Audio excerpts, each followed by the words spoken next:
guys, it's Nyan and welcome to yet another grief video on my channel. We are 7 days out from Carson's first death anniversary. It's kind of crazy to think that he's been gone for a whole year. This is probably going to be a hard video.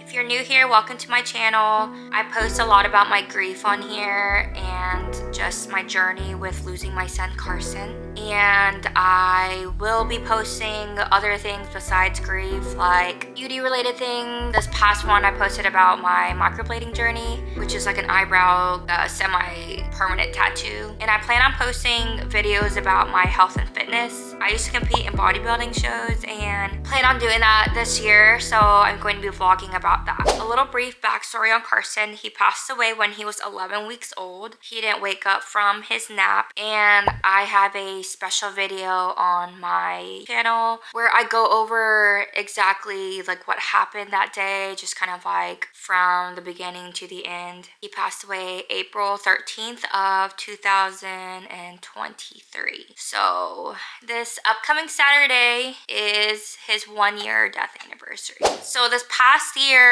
I did not go to an actual therapist. However, you guys will be proud of me. I found a pregnancy loss and infant loss like support group on I think like some pregnancy website, and it redirected me into like sharewell.com, I believe. It's sharewellnow.com. So it's, I don't know if you can see it. Okay, I'm just gonna screenshot it and then post it like right here. So I think there was like a limit of like 12 people or something like that, 12 or 16, I can't remember, but actually I think it was 16 and there was 12 women in there. The specific group that I was in was like pregnancy loss and infant loss for moms. They have one for parents as well, but I just decided that I wanted to try it out first. I think it's a very helpful source, especially for women who have recently experienced a miscarriage and have lost a baby.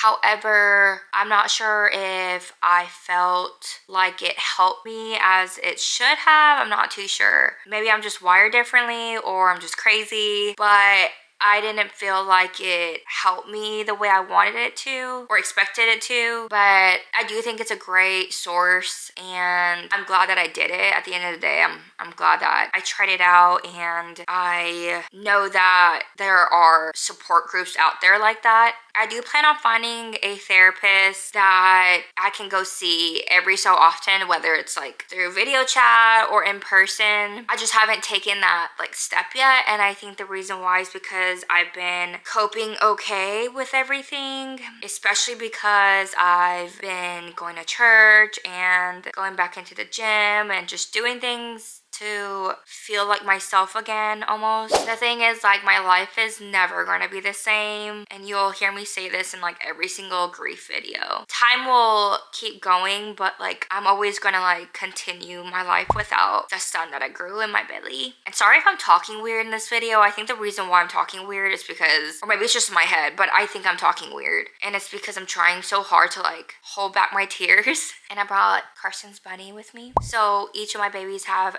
this exact bunny but with their names on it. Like this one has Carson on it. It's like backwards right now. And Kenny has Kennedy and Emmy has Emery on hers. Emery's bunny needs some work. It's looking pretty rough lately, but it's super cute. And it's a keepsake. So how am I feeling currently? These months leading up to today, I have been experiencing a lot of mixed emotions. Like I think this like past like couple weeks, I broke down in my car. I think just like randomly. I think the reason why is because I knew that his death anniversary was coming up. And so, actually no, I mean yes, his death anniversary was coming up, but I remember why I broke down. It was actually March 30th, the day before Easter this year. And last year, March 30th was the day that I brought Carson into the ER because he had a really high fever. He was acting very lethargic. There was something obviously wrong with him. So I brought him into the ER, and that was kind of start of the nightmare. He got really sick. He was septic. they had to transfer him from the Army hospital to a hospital that had a PICU, which is a pediatric ICU. And he had to have an emergency surgery that day. And we were in the hospital for a few days after that. And so on March 30th this year, I started getting like, you know, pop-ups on my phone where like it tells you like, it shows you like pictures from like last year on this day. And his poor face like popped up like at the hospital, like the pictures that I took of him. So yeah, ever since then, really it's been rocky for me emotionally. But like months before March 30th, I have been feeling pretty numb. And I think that that's honestly my coping mechanism. Like everyone's different. If you guys follow me on Instagram, you know that I would post a lot of reels or stories about Carson, and then I kind of like pulled back a little bit. Partially because I felt like making videos of him made me even more sad and more depressed. And that's not exactly like what I wanted to feel. I wanted to feel like happy for him that he's in heaven. It's like so hard to explain. Like I'm trying to kind of form words into what's going on in my head when I think about these things. I will say the past couple weeks I've felt really sick and nauseous. Like I want to throw up. I'm physically like and mentally just like ill. I can't focus on things. I'm extra tired, and that could be because I just got off the keto diet. The past several months I've cried less. Like I cried every single day, probably the first like 6 months after Carson passed away. And the past 6 months I've cried less, and I definitely feel guilty. But that doesn't take away from the pain that I feel like internally. It's like I think that I have learned to cope with my feelings in a, not cope.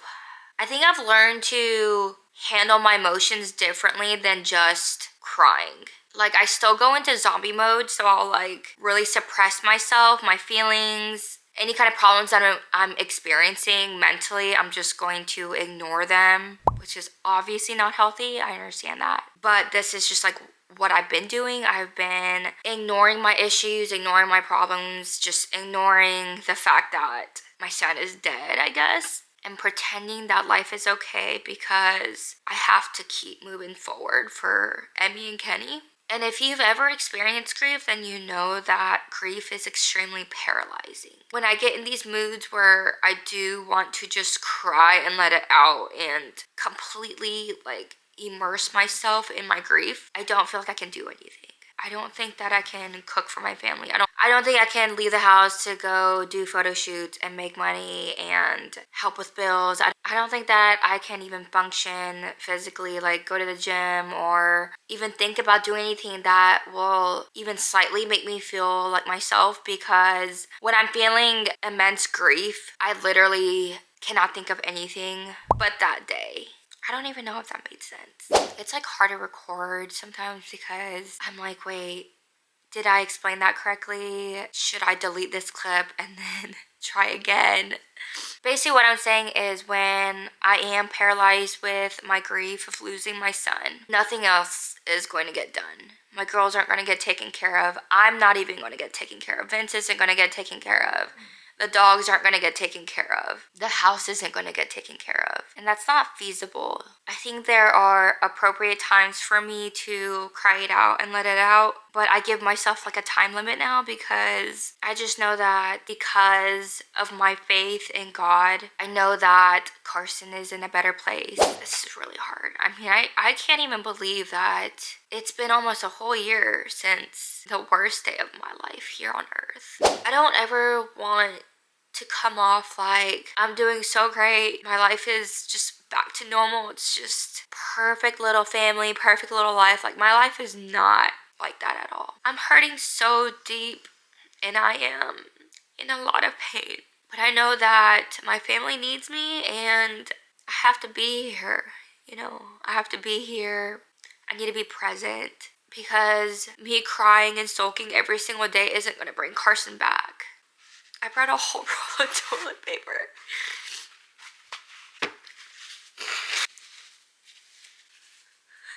I think it's also very difficult to grieve properly in a healthy way when it's hard for you to be emotional in front of people. We can all agree that I have not been expressing my grief in a healthy manner because that's just how I've always been, I guess. Even with all the childhood trauma and other emotional trauma that I've experienced throughout my life. I've always just been like an ignore and move on kind of person.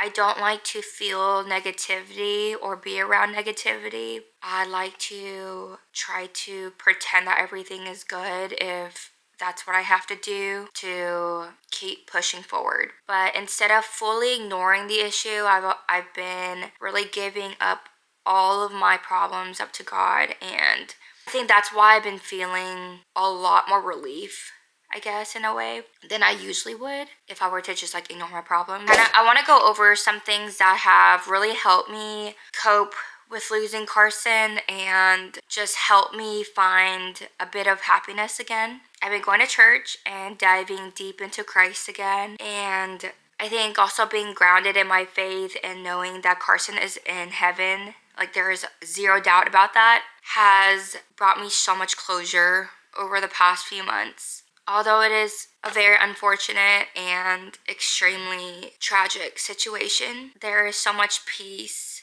in knowing that I'm gonna see him one day in heaven. I've been spending more time with my family lately. Vince and I have been taking the girls outside the house more, like doing things and going out to eat more, I guess. Being outside since the weather has been warmer. And we booked a trip to the beach in May. So that's something to look forward to. I think the biggest thing is just trying to find things to look forward to help pass the time, which is, I feel like, kind of awful too, but it helps me to just like keep forcing myself to like walk forward. I've been spending a lot of quality time with my friends that have honestly become my family. It's been so nice to just have a group of friends that are just like always there for me. And it's not just to like ask me how I'm feeling or how I'm doing. That's a huge plus, but it's just like the fact that they continue to like send me funny reels on Instagram, like funny things to like make my day, like make me laugh. And I don't know, make my life feel normal in a way. I've been going to the gym a lot, like Monday through Fridays I've been going. And it's been nice to be in an environment that makes me feel like home in a way. The gym used to be my happy place, and being back in that environment has been so incredibly helpful for me in my grieving process. It's helped me heal internally while I'm like physically demanding my body. And as you know, working out releases endorphins and serotonin, which helps with your mood. I haven't posted about this yet, but I also challenged myself with trying the keto diet because Vince is trying to lose weight and I wanted to try it out myself. I actually have like a whole vlog of that. I just haven't posted it yet because I had to like sit down and like talk about it. I did lose quite a few pounds, which helped a lot, but I did stop it after 4 weeks. So trying new things like keto diets or whatever has been a good distraction for me as well, especially this past month since I'm like having to relive these days over again. Being in the gym, dieting, learning to have self-control with food again has also sparked my interest back up into wanting to compete in bodybuilding shows again. And I plan on vlogging all of that on here. And with going to church on a regular basis, being around my family, being around my friends, and committing to going to the gym Monday through Friday, I've been putting together all the puzzle pieces of who I was before becoming a mom. That has really helped me to find my identity again, along with incorporating healthy habits into my life. I stopped drinking like every single day like I was after Carson passed away. I felt like the only way I was able to really numb my grief and my depression was by drinking alcohol. And if I'm gonna be on prep for bikini competitions, then I can't really drink alcohol. I think it's so important to do things that make you happy in your life. And it's so hard to forget who you were before you became a mom. Losing Carson has really helped me to realize that it doesn't end here. My life doesn't end here. Being a mom isn't my only identity. Losing him has also helped me step outside of my comfort zone by, for example, talking about my grief and trying to help other moms go through something similar and knowing that there is life on the other side. So April 13th, which is next Saturday, is going to be a very tough day for our family. It will mark 1 whole year without Carson. We plan to do a balloon release. I've already ordered biodegradable balloons and doves and like strings just in case they like fly away. I think they're like water soluble or something. We're gonna have people over at our house and have good food and just good company. I just really want to surround us with people that have been here for us since he passed away and just try to celebrate him instead of like, you know, I don't even know what I'm trying to say. I just want that day to be a day to celebrate and remember Carson.